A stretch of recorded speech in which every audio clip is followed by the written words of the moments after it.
और ये animal jail में डालो अभी। किसके पास है? दो प्लेन वाटर है।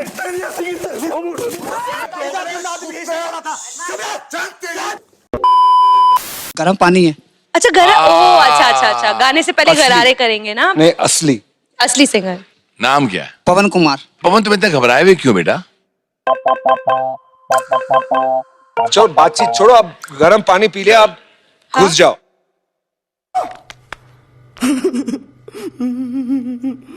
सा सा सा रे रे रे रे गा गा गा गा गा गा गा मा मा मा मा पा पा पा पा धा धा धा नी सा सा सा सा। मेरी रूह का परिंदा फड़फड़ाए, फड़फड़ा रहा। तो तसल्ली तो दिला दे। ऐसा खोखला कंटेंट देख के तुम भी खोखले बनते जाओगे, दो कौड़ी के इंसान बनते जाओगे। आधे आधे पैसे में एक व्यू बिक रहा है तुम्हारा। हिंदुस्तान की जनता है ना, वो बहुत इमोशनल है और इसी इमोशनल स्टेट का फायदा उठा के ये लोग टीआरपी कमाते हैं।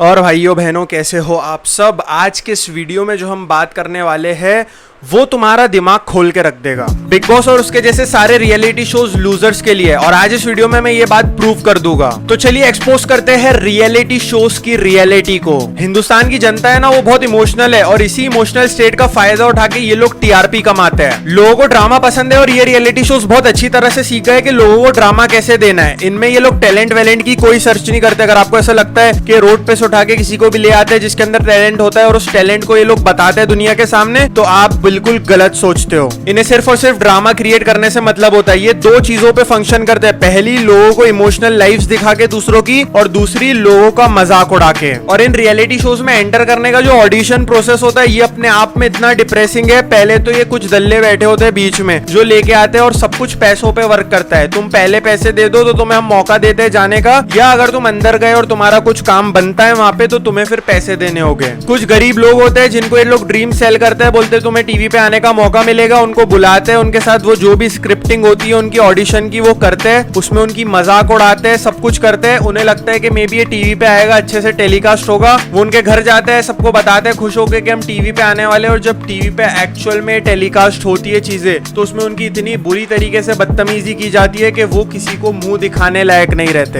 अब ऑब्वियसली इसमें से कुछ होते हैं जिनको पहले ही पता होता है कि भाई तुम्हारी हम बेइज्जती करेंगे। अब ये लोग क्यों आते हैं अपनी बेइज्जती कराने इन शोज पे? क्योंकि उनके पास कोई ऑप्शन नहीं होता, उनको कोई काम नहीं होता उनके पास कुछ ऐसा अच्छा होता नहीं है। उनको मौका मिलता है भाई टीवी पे आने का, तो वो रेडी हो जाते हैं कि ठीक है तुम आओ, तुम्हें जो करना है हमारे साथ करो, हमारी बदतमीजी करो, बेइज्जती करो, लेकिन हमको टीवी पे आने का एटलीस्ट एक मौका मिल रहा है। अब मुझे आप एक बात बताओ, इन लोगों का मजाक उड़ रहा है और इन लोगों के सपनों के साथ खेला जा रहा है और आप बैठकर उन चीज को एंजॉय कर रहे हो। दो कौड़ी के राइटर की लिखी हुई स्टोरीज तुमको सेल कर रहे हो और तुम बैठकर उस स्टोरी से इंस्पायर हो रहे हो। दोस्त, अब मैं इन रियलिटी शोज को एक्सपोज करने नहीं बैठा हूं, मेरे को उनसे कोई मतलब नहीं है। जिसे देखना है देखो, लेकिन मेरा मेन मोटो है कि आप इंटेलिजेंट बनो और इनकी रियलिटी को समझो। अब कुछ रियलिटी शोज है जिसमें एडवेंचर स्पोर्ट्स होते हैं, जिसमें लोगों को अपनी पर्सनैलिटीज आके बतानी होती है, जो एक्चुअल शोज होते हैं। इसमें भी मैं आपको बता दूं, जो लोगों का कैरियर थप बैठ गया होता है ना, जो पहले स्टार्स हुए होते थे अब नहीं है, वो बहुत सारा पैसा देके इन शोज में आते हैं ताकि अपने कैरियर को वापस एक बूस्ट दे सके। और कई ऐसे रिच ब्रेड्स होते हैं जिनके बाप के पास बहुत पैसा होता है लेकिन उनका नाम नहीं होता, तो वो अपने बाप के पैसों के रेफरल के थ्रू इन शोज में आते हैं, इन शोज में अपनी पर्सनैलिटी को शो करते हैं और आप उनके फैन बन जाते हो कि यार ये बंदे की क्या पर्सनैलिटी है, ये बंदी की क्या पर्सनैलिटी है। भाई वो आए ही इसीलिए ताकि वो फेमस हो और ताकि उनके भी कैरियर को एक बूस्ट अप मिले। मैं ऐसा नहीं बोल रहा इसमें टैलेंट को सपोर्ट नहीं किया जाता है, लेकिन जितना आप सोच रहे हो ना, बहुत कम कुछ होते हैं एक दो टैलेंटेड बंदे इक्का दुक्का जो एक्चुअल में फेमस होते हैं और जिनका अच्छा नाम बनता है। बट इस प्रोसेस में भी वो कर क्या रहे हैं? दो लोगों के बीच में लड़ाई करा रहे, दो लोगों के बीच में रिलेशनशिप बना दे रहे, फेक रिलेशनशिप जिसको आप आइडियलाइज कर रहे हो। कई आपने ऐसे देखे होंगे जो शो में रिलेशनशिप में रहते हैं लेकिन बाहर निकल के उनकी रिलेशनशिप खत्म हो जाती है, और उन रिलेशनशिप्स को आप इतना आइडियलाइज करते हो, रिलेशनशिप स्टैंडर्ड बना देते हो, उन चीजों को आप इंस्टाग्राम स्टोरीज पे डालते हो कि भाई रिश्ता हो तो इनके जैसा हो, जबकि वो एक फेक रिलेशनशिप होती है। तुम्हारा अटेंशन उनकी करेंसी है, ये लाइन को याद रखना। तुम्हारे जो व्यूज है, तुम्हारा जो अटेंशन है, वो कौड़ियों के दाम बिक रहा है दोस्त। गूगल एडवर्ड्स और फेसबुक एड्स पे जो बिडिंग होती है ना, आधे आधे पैसे में एक व्यू बिक रहा है तुम्हारा।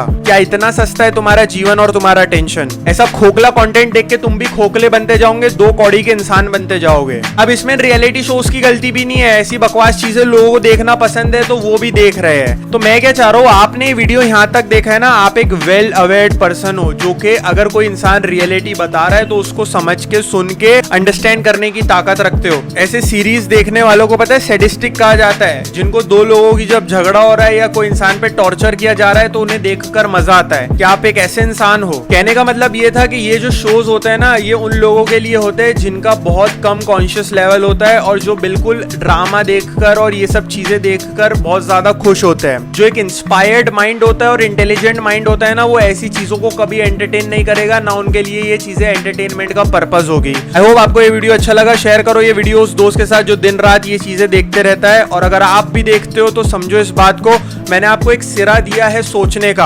अब आगे डिपेंड करता है आपका क्या मैच्योरिटी लेवल है और क्या थिंकिंग लेवल है कि आप इन बातों को समझ पाते हो या नहीं।